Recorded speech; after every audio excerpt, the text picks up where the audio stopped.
അനിലായിരുന്നല്ലോ. Hi everyone, സനിലാണ്. This is Anna. Anna എന്ത് ചെയ്യാണ് ഇപ്പം? ഞാനിപ്പോൾ റിസർച്ച് അസോസിയേറ്റ് ആയിട്ട് വർക്ക് ചെയ്യുന്നു അൾസ്റ്റർ യൂണിവേഴ്സിറ്റി. ഓക്കെ. എപ്പോഴാണ് UK വന്നത്?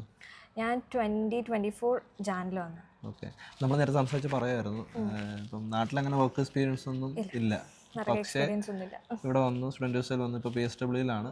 But you are working in Ulster University as research assistant. അപ്പോൾ അതെങ്ങനെയാണ് ക്രാക്ക് ചെയ്തത്?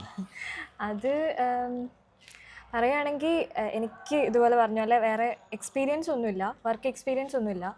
ഞാനിപ്പം ഇവിടേക്ക് വന്നപ്പം എൻ്റെ ഒരു ഫ്രണ്ട് ഉണ്ടായിരുന്നു. പുള്ളി ഇപ്പം KTP അസോസിയേറ്റ് ആയിട്ട് വർക്ക് ചെയ്യുകയാണ്.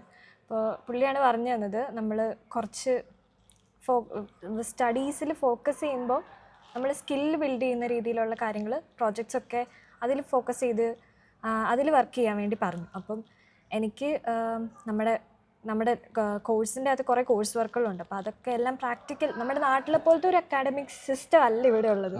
ഇവിടെ എല്ലാം നമ്മൾ ഈ പെൻ ആൻഡ് പേപ്പർ മറ്റേ എഴുതി എടുക്കുന്ന പരിപാടിയല്ല, എല്ലാം നമ്മളിങ്ങനെ പ്രാക്ടിക്കലി വർക്ക് ചെയ്ത് എക്സ്പീരിയൻസ് ആണുള്ളത്.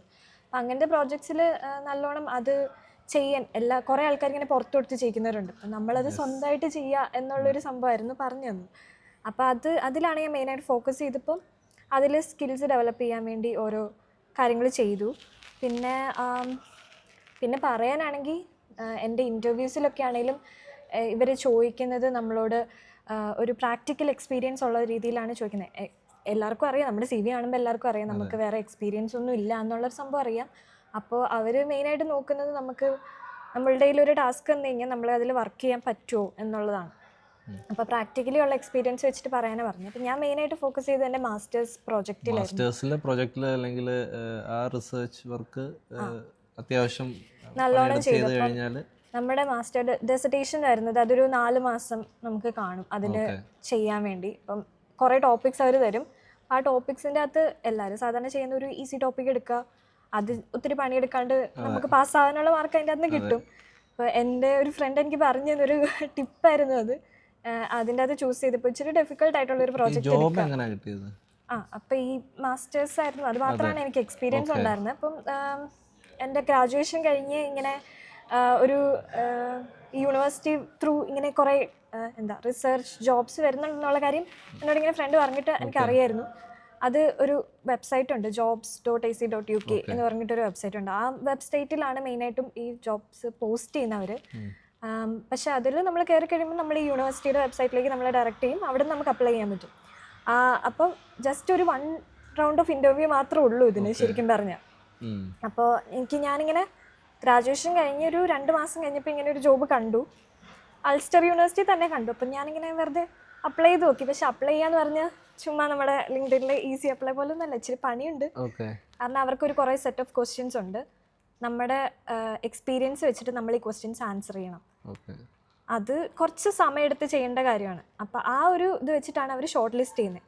ഷോർട്ട് ലിസ്റ്റ് ചെയ്ത് കഴിഞ്ഞാൽ പിന്നെ ഒരു ഒറ്റ റൗണ്ട് ഇൻ്റർവ്യൂ ഉണ്ടാവുള്ളൂ. ആ ഇൻ്റർവ്യൂവിൽ നമുക്കൊരു 3 പേരായിരിക്കും, യൂഷ്വലി പാറ്റേൺ അങ്ങനെയാണ്, 3 പേരുണ്ടാവും. ഫസ്റ്റത്തെ ആൾ നമ്മുടെ ജസ്റ്റ് ഇൻട്രൊഡക്ഷനും കാര്യങ്ങളും അങ്ങനത്തെ കാര്യങ്ങൾ മാത്രം ചോദിക്കും. രണ്ടാമത്തെ ആൾ ഫുൾ ടെക്നിക്കലി ക്വസ്റ്റ്യൻസ് ആയിരിക്കും. അത് നമ്മളോട് നമ്മുടെ എക്സ്പീരിയൻസ് വേണം. അത് നമ്മുടെ നാട്ടിലെ പോലത്തെ ഇൻ്റർവ്യൂ ആണോന്ന് വെച്ച് കഴിഞ്ഞാൽ നമ്മളൊരു നമ്മുടെ എക്സ്പീരിയൻസ് വെച്ചിട്ട് പറയേണ്ടി വരും. നമ്മുടെ സ്കിൽസ് ഇപ്പോൾ അവരൊരു പ്രാക്ടിക്കൽ എക്സ്പീരിയൻസ് ആയിരിക്കും നോക്കുന്നത്. ഒരു സിനേറിയോ തന്നിട്ട് ആ സിനേറിയോ വെച്ചിട്ട് നിങ്ങൾ എന്ത് ചെയ്യും എന്നുള്ളൊരു ക്വസ്റ്റ്യൻ ആയിരിക്കും തരിക. അപ്പോൾ അത് നമ്മളുടെ ഇത് വെച്ചിട്ട് നമ്മൾ പറയേണ്ടി വരും. എനിക്കങ്ങനെ പറയാൻ ഒരു എക്സ്പീരിയൻസ് ഉള്ളത് എൻ്റെ മാസ്റ്റേഴ്സ് പ്രോജക്റ്റ് മാത്രമായിരുന്നു. അത് വെച്ചിട്ട് ക്രാക്ക് ചെയ്യാൻ പാടായിരിക്കും എന്നാണ് ആദ്യം വിചാരിച്ചത്. പക്ഷെ പിന്നെ എനിക്ക് മനസ്സിലായൊരു കാര്യം എന്താണെന്ന് വെച്ച് കഴിഞ്ഞാൽ ഇവർ ഇങ്ങനത്തെ പോസ്റ്റ് വരുമ്പം ഷോർട്ട് ടേം പോസ്റ്റുകളുണ്ടാവും. ഞാൻ ഫസ്റ്റ് കയറിയത് ഒരു 6 മാസത്തെ പോസ്റ്റിലേക്കായിരുന്നു. അപ്പോൾ ഈ ഷോർട്ട് ടേം പോസ്റ്റിൽ ഒരു സംഭവം എന്താണെന്ന് വെച്ച് കഴിഞ്ഞാൽ ആരും 5-6 വർഷത്തെ എക്സ്പീരിയൻസ് ഉള്ള ഒരാളെ പിടിച്ചിരുത്തൂല. കാരണം അവർക്ക് ഇതിനും ബെറ്റർ ഒരു ഓപ്പർച്യൂണിറ്റി ഒരു 2 മാസം കഴിഞ്ഞ് കിട്ടിക്കഴിഞ്ഞാൽ അവർ പോകും.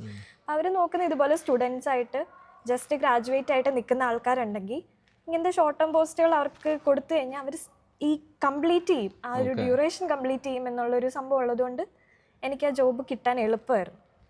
പിന്നെ വേറെ അങ്ങനെ ലാസ്റ്റ് ഒരു ബിഹേവിയറൽ ഒരു റൗണ്ട് ഉണ്ടായിരുന്നു, അത്രേ ഉള്ളൂ. അത് കഴിഞ്ഞ് ജോബ് കിട്ടി. അത് കഴിഞ്ഞ് പിന്നെ നമ്മൾ പിന്നെ എനിക്ക് തോന്നുന്ന ഒരു കാര്യം വെച്ചാൽ നമ്മളിപ്പോൾ ഒരു സ്ഥലത്ത് കയറി കഴിഞ്ഞാൽ ഒരു യൂണിവേഴ്സിറ്റിയിൽ ഇപ്പോൾ നമ്മളൊരു ജോലിക്ക് കയറി കഴിഞ്ഞാൽ നമുക്ക് കുറച്ച് അവരുമായിട്ടൊരു ഇതൊക്കെ ആവുമല്ലോ. പിന്നെ ഒരു ഓപ്പർച്യൂണിറ്റി ഉണ്ടെങ്കിൽ നെറ്റ്വർക്കിംഗ് നമുക്ക് അതിൻ്റെ അകത്തുനിന്ന് ചെയ്യാൻ പറ്റും. അപ്പോൾ അവർ പിന്നെ നമ്മളെ സജസ്റ്റ് ചെയ്യും. അപ്പോൾ ഞാൻ എൻ്റെ 6 മാസം കംപ്ലീറ്റ് ചെയ്ത് കഴിഞ്ഞപ്പോൾ എൻ്റെ സെയിം മാനേജേഴ്സ് തന്നെ എൻ്റെ അടുത്ത് പറഞ്ഞു, ഓക്കെ നമുക്കൊരു 1 ഇയറും കൂടെ ഒരു പോസ്റ്റ് വന്നിട്ടുണ്ട്, എനിക്ക് ഇൻട്രസ്റ്റ് ഉണ്ടെങ്കിൽ അപ്ലൈ ചെയ്യുന്നുള്ള രീതി പറഞ്ഞു. ഇതൊന്നും ട്രാൻസാക്ഷനിലല്ല, നമ്മൾ ഇവിടെ പോയാലും ഒരു നെറ്റ്വർക്ക് ബിൽഡ് ചെയ്യുക, റിലേഷൻഷിപ്പ് കീപ്പ് ചെയ്യുക. അവർ നമ്മളെ ഇന്റർവ്യൂവിന് ഹെൽപ്പ് ചെയ്യുന്നല്ല, ലൈക്ക് അവർക്ക് നമുക്കുള്ള കാര്യങ്ങളൊക്കെ അത് നമ്മൾ ഇങ്ങനെ പറഞ്ഞു തരും. ഓക്കെ ഇങ്ങനെ എന്തെങ്കിലും ഒരു ഓപ്പർച്യൂണിറ്റി വരുന്നുണ്ടെങ്കിൽ അവർ പറഞ്ഞു തരും. അത് അവരുടെ പ്രോജക്റ്റ് ആയിരിക്കണം എന്നില്ല, വേറെ അവരുടെ കൂടെയുള്ള വേറെ ആൾക്കാരുടെ പ്രോജക്റ്റ് ആവാം, അവർ പറഞ്ഞു തരും, നമ്മൾ അതിന് അപ്ലൈ ചെയ്യുക.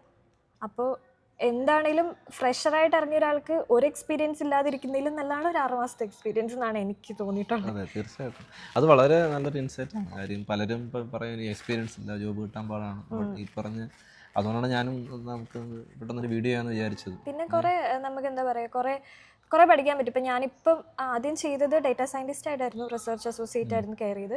കഴിഞ്ഞ് പിന്നെ ഞാൻ ഇമേജ് പ്രോസസ്സിങ് അങ്ങനത്തെ ഫീൽഡിലേക്ക് മാറി, AI മാറി. അപ്പോൾ അതിലേക്ക് മാറിക്കഴിഞ്ഞപ്പോഴത്തേക്കും കുറച്ചുകൂടി ഇൻട്രസ്റ്റിംഗ് ആയിട്ട് തുടങ്ങി. കാരണം ഇതെല്ലാം റിസർച്ച് ആയതുകൊണ്ട് നമ്മുടെ സ്വന്തം വർക്കാണ്, അവിടെ നമ്മളാരും ഫോഴ്സ് ചെയ്യാനൊന്നും വരത്തില്ല, നമ്മൾ ഇരുന്ന് നമ്മളായിട്ട് പണിയെടുത്ത് ചെയ്യേണ്ടി വരും. അടിപൊളിയായിട്ട് ഭയങ്കര ഇൻട്രസ്റ്റിംഗ് ആണ്. അപ്പം ഒരു എന്താ ഇഷ്ടപ്പെട്ട് ചെയ്യുന്ന പോലെ ഒരു ഇതുണ്ട്. പിന്നെ എന്താണ് ഇനി പരിപാടികൾ? പിന്നെ ഈ ലോങ് ടേം ആയിട്ടുള്ള പോസ്റ്റുകൾ നോക്കുക, വിസയുള്ള ജോബുകൾ നോക്കുക. പിന്നെ ഈ റിസർച്ച് അസോസിയേറ്റ് ജോബ്സിന് ലോങ് ടേം പോസ്റ്റ് വന്നു കഴിഞ്ഞാൽ നമുക്ക് അത് UKRI ഫണ്ടഡ് ആണെങ്കിൽ ഗ്ലോബൽ ടാലൻറ്റ് വിസയ്ക്ക് അപ്ലൈ ചെയ്യാൻ പറ്റും. അതല്ല ഇപ്പോൾ UKRI ഫണ്ടഡ് അല്ല, ഇപ്പോൾ യൂണിവേഴ്സിറ്റി ത്രൂ ഉള്ള പ്രൊജക്റ്റ് ആണെങ്കിൽ തന്നെ യൂണിവേഴ്സിറ്റിക്ക് നമ്മളെ സ്പോൺസർ ചെയ്യാൻ പറ്റും സ്കിൽ വർക്കർ വിസയിൽ. അപ്പോൾ ലോങ് ടേം ആയിട്ടുള്ള അവിടെ നമ്മൾ കയറി കഴിഞ്ഞാൽ നമുക്ക് നെറ്റ്വർക്കിംഗ് കിട്ടും. കുറേ അവരുടെ പ്രോജക്ട്സ് ഏതാണെന്ന് നമുക്ക് അറിയാൻ പറ്റും, അവരുടെ ഒരു റിക്വയർമെൻറ്റ് എന്താണെന്ന് നമുക്ക് അറിയാൻ പറ്റും. നമ്മൾ ഇൻസൈഡ് ആണ് ഓൾറെഡി ഉള്ളത് കൊണ്ട് ഷോർട്ട് ടേം അല്ലെങ്കിൽ കിട്ടുക എന്നുള്ളതാണ് ഫസ്റ്റ്. നിലവിൽ സ്റ്റുഡന്റ് വിസയിലോ അല്ലെ PhD നിൽക്കുന്ന ആളുകൾ അവർക്ക് ഭയങ്കര ഹെൽപ്ഫുൾ ആയിരിക്കും.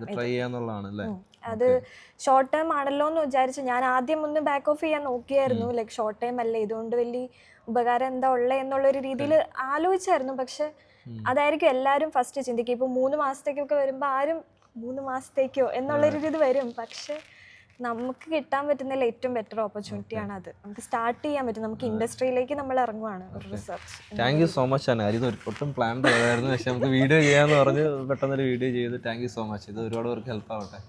Okay thank you.